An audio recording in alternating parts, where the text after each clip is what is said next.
So he doesn't think of Putin as Hitler. He recognizes that Putin is malevolent and mischievous and dangerous. But he also understands that he is not an irrational actor, that he acts for reasons, that Putin is not stupid. He's not been around leading Russia as President Russia on and off for 25 years. You don't do that just if you're an idiot. And it revealed that, in part, the European Union is a rainbow project. Multiculturalism dissolves nationhood. To be a successful nation, especially to be an ethnically diverse successful nation, you have to be committed to monoculturalism, not multiculturalism. If you haven't got a shared culture, that is not going to sustain, it's not going to give you the scaffolding that will hold an ethnically diverse nation together. So yesterday, in a panel discussion, you mentioned that some people think that basically President Zelensky is like Winston Churchill, and President Putin is like Adolf Hitler, so that Ukraine is like Poland. And the Russians were gonna expand more and more. And from here, it's very irrational. Why do they think that it's a real narrative? I think the reason they think it is the only narrative, the only myth through which they can understand the geopolitical landscape, and certainly military conflict, but also ordinary political conflict. Everyone's calling each other, people they don't like, Nazis, right? It seems as if World War II brain is what I call Ukraine brain, or is a version of World War II brain. And this is this strange condition that affects politicians all across the West, particularly liberal politicians. I suppose part of the energy that's driving it is that 1945 represents year zero of the international liberal order. It is the founding moment, the genesis, the beginning. And therefore all of the standards, the garden of good and evil, the understanding of objective right and wrong, what is valuable, what is not valuable, what is good, what is evil, who are the good guys and what kind of things do the good guys do, who are the bad guys and what kind of things do the bad guys do. All of it is conditioned in that one moment, 1945 to 1948, if you include the foundation of the United Nations. So, and sometimes that takes on a very literal legal reality, concrete legal reality. If you look at the membership of the Permanent Security of the United Nations, that is simply, a list of the 5 nations that won the Second World War, and that 80 years on have a veto, right, over absolutely everything that the United Nations decides. So I think, that, if you like, is the concrete legal, concrete expression in international law of this much wider complex of myths and kind of, myths and, I suppose, kind of the abstract conceptual framework within which the world must be understood for global liberalism. And so when you have, any conflict in Europe, I remember back in Kosovo, Milosevic is seen as Hitler. Saddam Hussein is seen as Hitler. This seems to be, simply because it is our secular genesis. It's our secular conception of right and wrong. And so, Churchill is, Churchill is seen as the kind of the saintly figure. And this is why there's so much neuralgia around the revisionism about Churchill's legacy in the United States. Revisionism, I don't, by the way, agree with, but the neuralgia is revealing, I think. And so, what this does is it stultifies diplomatic thinking. The only leader I'm aware of in Europe, and certainly I include Britain in that, who doesn't think in this way and who has never thought in this way, is Viktor Orban. And if you read his speeches, I've just finished reading the speech he delivered in Transylvania 10 days ago. Whether you like him or not, you read those speeches and you realize that you are in the presence of a statesman of the caliber of the statesman we saw in the 19th century, a Castlereagh, a Metternich, a Bismarck, a Palmerston. I'm quite serious. I think he is at that level in terms of his mastery of geopolitics, of understanding energy policy, of economics, of grasping the psychology of other leaders. So he doesn't think of Putin as Hitler. He recognizes that Putin is malevolent and mischievous and dangerous. But he also understands that he is not an irrational actor, that he acts for reasons, that Putin is not stupid. He's not been around leading Russia as President Russia on and off for 25 years. You don't do that just if you're an idiot. And so it's refreshing to be here in Hungary. It's refreshing to be in a place where these sorts of debates about Ukraine and sort of connected geopolitical issues can be talked about in a rational way. And look, I think, not only on Ukraine, but on energy policy, on demographics, on immigration, on Islam, on national identity, Hungary, I would say Fidesz and the Prime Minister and those around him have been just shown to have demonstrably got it right time and again for years. And I can't think of any other, political force in the West at the moment that has been so consistently right in its judgments. As Peter Thiel likes to say, courage is a much scarcer commodity than genius. So I think there is political genius among the Hungarians within the Hungarian government at the moment, but they've got that scarcer quality, which is courage. They will stand up to the world, and they will stand up to the European Union, and they will, they won't buckle to Moscow, and they stood up to Washington. I mean, for over the Biden administration, they were standing up to the two great, liberal confederations in the world, in both the White House and that appalling American ambassador in Budapest, who was just, went on all these pride marches and just didn't even bother, pretending to honor diplomatic decorum. I mean, what a joke. And I'm so pleased that he's been replaced by a proper diplomat. And of course, the intransigence of Brussels, time and time again.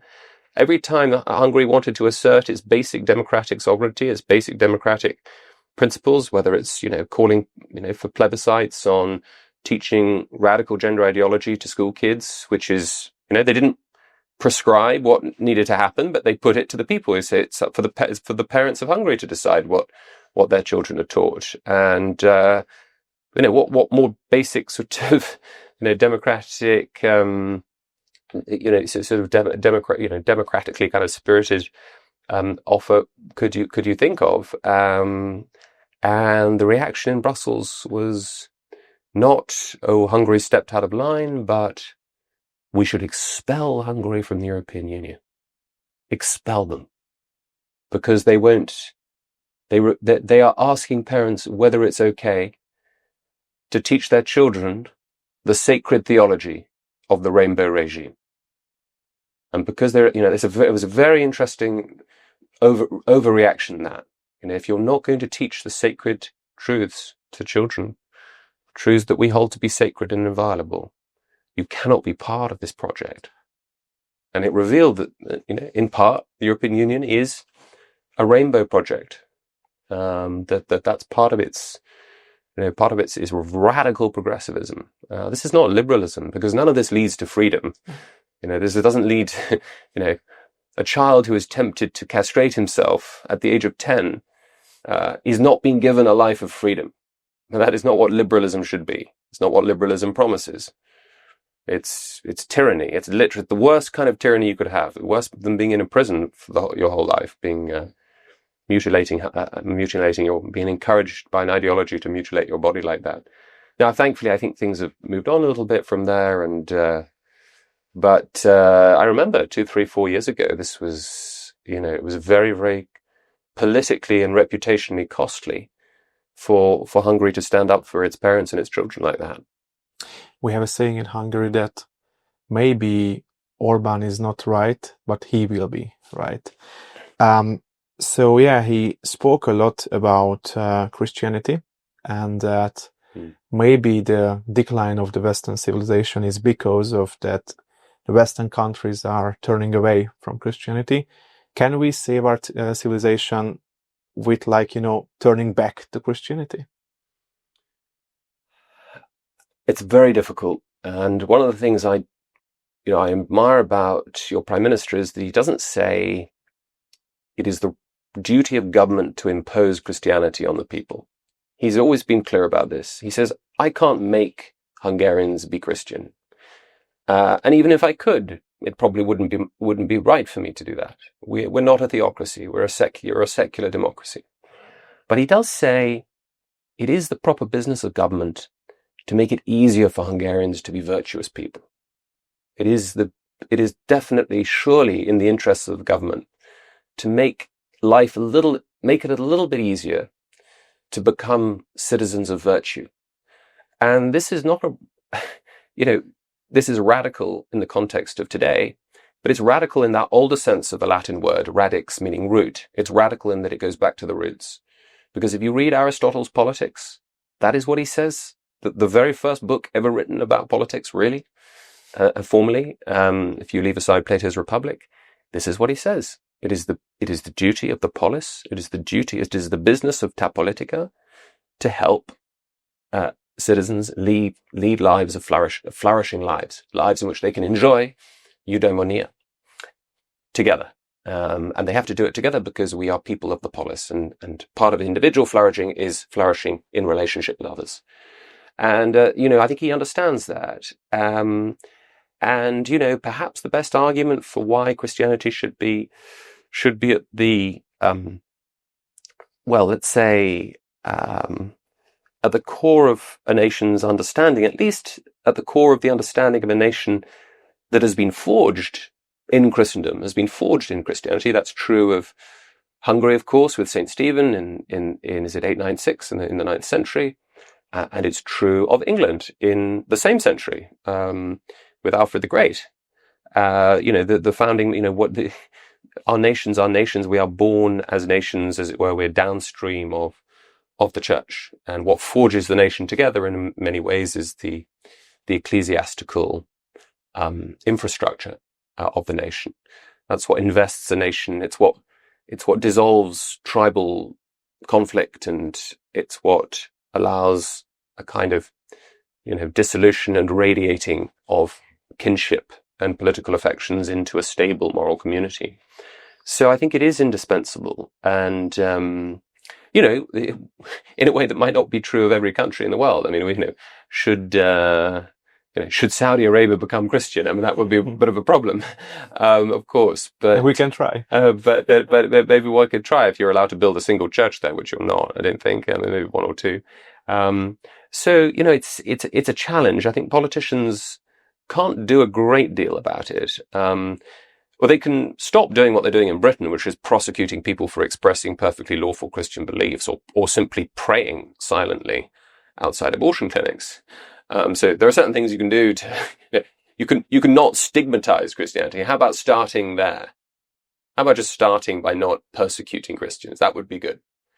Or how about doing what Hungary does, which is effectively maintaining a policy and indeed a ministry to rescue persecuted Christians in the Middle East, by far and away the most persecuted religious minority out there. Is there anything that the British government has done on that front? No, they're far keener to rescue Afghans or Pakistanis from the shores of France than they are to rescue persecuted Christians in the Middle East. So, I think it's an ideal horizon to be aimed at, because every nation needs some kind of collective spiritual unity, and I think it's helpful for a nation to see itself as subject to some form of judgment that is external to itself. And I think both in Poland you see this, in Hungary you see this sense of we can never be crazy nationalists because the nation can never be more important than God. And I think that's what stops that. Having that orientation is what prevents a nation from divinizing itself, or whether it's along racial grounds or on nationalistic grounds, in the way that was plainly the case with Mussolini in fascism and Hitler in National Socialism. Some say that nation itself is like created in the modern age, and therefore we Christians shouldn't say that God, family, and nation, because nation is created and it's not like coded in Bible or anywhere. What do you think about that? I think it's plainly false. The Greek for nations in the New Testament is ta ethne, and I'm just thinking. You think of 5th century Greece. They don't think of themselves as nations exactly, but they see themselves, certainly the idea of an organized political community where membership is defined by ethnicity and or legal citizenship. That's Athens in the 5th century. It's Corinth, it's Sparta, and even there's a notion of a distinction between different kinds of Greek. You were an Attic Greek, or you were a Dorian Greek, or an Aeolian Greek. And there was also a sense in the Persian Wars, you see this in Herodotus, where these different Greek city-states are confronted by the Persian threat, and there's this thing, well, hold on, what are we? Well, we are Greek. What is it to be? What is, to Hellenikon, ta Hellenica? It's, well, we may be fighting each other the whole time, but we're doing it in the same language. We worship the same gods. We have the same customs, and we belong to the same kind of, we have the same blood, ethnos, and so on. And so, yes, the word nation, natio, is it, yes, you could say that in some ways it's the product of 1848 or 1789. But I would say, in fact, those revolutions are not the invention of something new, but the recovery of something old. The recovery of the idea of a people. Maybe in 896 AD, the word nation was not being used in Hungarian. But if you'd asked Hungarians at the Magyar at the time, what are you distinct from those Germans over whom, are you a distinct people? Are you a people? Of course they would have said yes. What else were they doing in founding something? And so it's easy to get caught up in sort of semantics but even if I'm wrong, even if the nation is a modern idea, so what? I mean, is there a better idea right now? Some city-states work well. Is Singapore a nation? Well, kind of. Is China a nation? Yes, it is. Well, it's a nation-state, but it's also made up of lots and lots of different ethnic, linguistic groups. And I'd say some nations are more naturally nations than others. Hungary is a very natural nation because it has very high levels of ethnic homogeneity and stability. And I think the higher the level of ethnic homogeneity, the deeper the commitment the deeper the kind of unreflective commitment to a shared set of norms and conventions and folkways and byways and a sense of a shared inheritance there is. And so the easier it is to have a flourishing nation, because you don't need that many laws, you don't need to police all of the kind of conflicts and tensions that arise between demographic silos who inhabit different moral universes, as we're discovering in Britain, as we become increasingly a multicultural economic zone. I won't call it a nation, because multiculturalism dissolves nationhood. To be a successful nation, especially to be an ethnically diverse successful nation, you have to be committed to monoculturalism, not multiculturalism. If you haven't got a shared culture, that is not going to sustain, it's not going to give you the scaffolding that will hold an ethnically diverse nation together. Also, if I remember correctly, Jesus also said that there will be goat nations and there will be sheep nations. The Bible says maybe there are 70 nations, but everyone can check it if it's not true. Or do you have any comments? So I mean, as I said, the Greek word is ethna, and so there is a sense of distinct peoples, and there is no whatever the symbolism of the 70 might be. And I think the sheep and the goats is referring to something else. But the point is, there's nothing in the New Testament that indicates that the ideal form of political arrangement is some kind of one world state where nations are abolished and we all live in one undifferentiated blob. I mean, there's nothing there. There is an eschatological vision in the book of Revelation of a kind of extraordinary celestial harmony among nations, but not the dissolution of nations. And, Jesus says in Matthew 28 to go and, preach to the nations, not dissolve them. Let's turn to the UK. Today, the most popular political party in the UK is Reform UK. And yeah, the UK is in a real crisis, I must say, a social crisis, economic crisis. Can the Reform UK save the United Kingdom? Well, I've said before that Reform UK and Nigel Farage and the people he's assembling around him, they're not Superman. They haven't got magic wands. And right now it does feel like you would need to be Superman and you need a lot of magic wands to fix the deep, deep structural problems. Or you just have to believe. Well, belief, look, there is something about optimism and self-confidence and self-belief that really does have a catalytic effect on a nation. You look at the effect that Trump can have on the stock markets, on consumer sentiment, on productivity, just in the space of 6 months. It's pretty remarkable. But to get back to your question, I think, the mood in the country, if you look at the polling, to begin with, it was easy to say, reform, this is just a one-off. This is a funny period in British politics and things are just bedding down and the Tories need to reorganize and the government will learn how to be a government at some point. But there are very large number of interesting, funny stories in Europe as well. Right, exactly. And but now we've seen 85 polls that have reform comfortably ahead of any other party. And so this isn't going away. These trajectories are not some strange summer blip. And you've got to ask yourself, between now and the August 2029, which is the latest point when our Prime Minister Keir Starmer can call a general election, what dramatic change should we expect that will reverse these trajectories?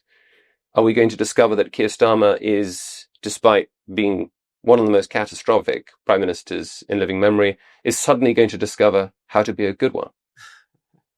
Are we going to discover that the Conservative Party is in fact going to be forgiven for all of its sins in a year or two, and it will go from 17 points in the polls to 35 plus? No. Right now, Reform UK is what Nicholas Nassim Taleb, the American Lebanese economist, calls anti-fragile.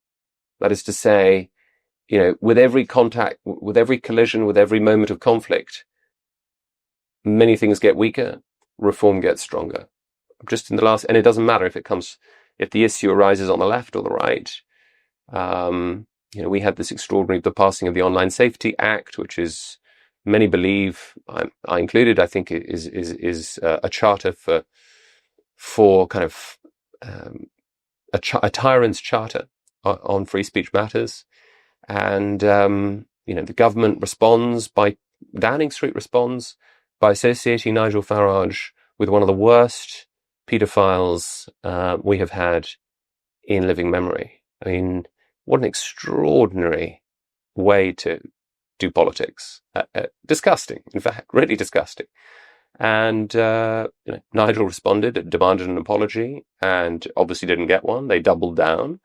This is a paedophile, by the way, who might have been prosecuted by the Prime Minister when he was director of the public prosecutions, but for whatever reason decided not to. I don't want to blame him for that, but you would have thought it would be politically unwise for him to compare his major political opponent with a paedophile who some believe that he thinks some believe he should have prosecuted when he could have done.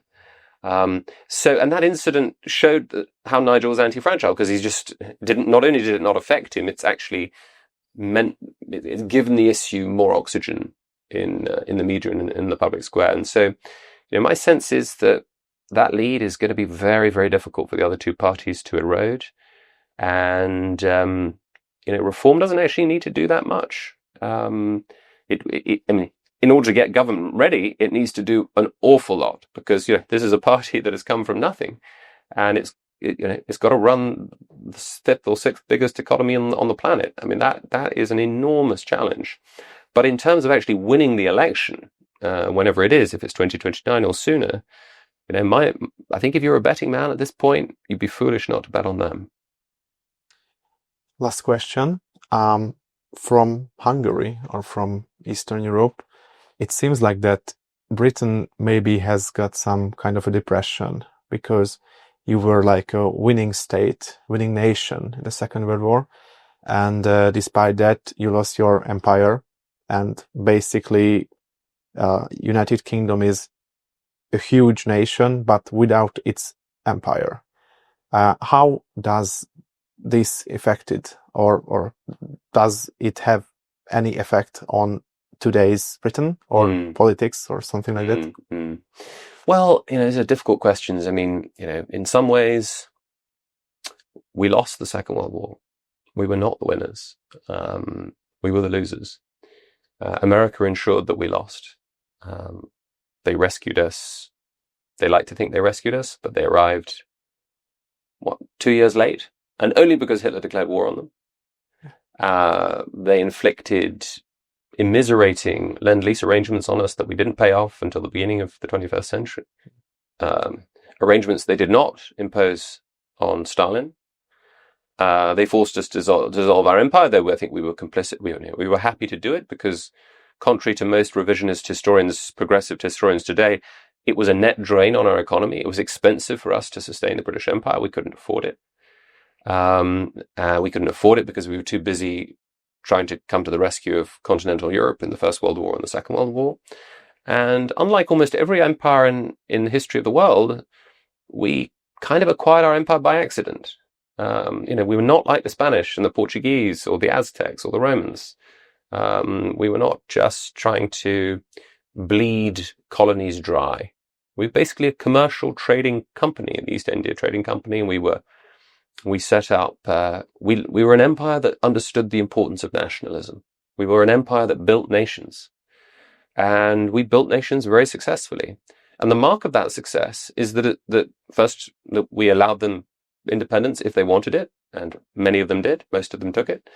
And the first thing that virtually all of them did when they became independent was to join the Commonwealth. That is to say, a post-imperial gathering confederation of nations. So why, if empire was such a terrible thing, did they want to A, join the successor organization, and they're still in it, B, send tens of thousands of their people all around the world to a rainy island with terrible food to start a new life, which many from India and Pakistan and Nigeria and Kenya and Uganda did. And so what that shows is that the people who were subjects of the empire had a great deal of respect for our institutions, our values, our norms. We never defined our empire by blood or ethnicity or race or even religion. We never forced Hindus to become Christian or Muslims to become Christian. We didn't, unlike Islamic empires, which effectively did coerce them into doing so, or required special taxes, jizya, to be paid if you wanted to maintain your distinct religious identity. So, I think the empire was a lot better for the rest of the world. It was a lot better for the places we colonized than it was for us. And it was an act, I think, a collective act of immense self-sacrifice and altruism by us. But I think a lot of mistakes were made in the 20th century. But I believe in Britain, and I believe in its future, and I believe in its people and its institutions. But my goodness, there needs to be a lot of clearing out, a lot of burning down, a lot of reconstruction, a lot of restoration. And if you're a conservative, that's a challenge, because, we conservatives are used to conserving things. But if you look around the institutional landscape of Britain at the moment, there's very little that looks worth conserving. And it's going to be a challenge to try and fix things, try and restore things, but we'll need new institutions too, and we'll need to destroy existing ones. Good luck for that, and thanks a lot, Dr. James Orr, for accepting our invitation. Pleasure to be with you.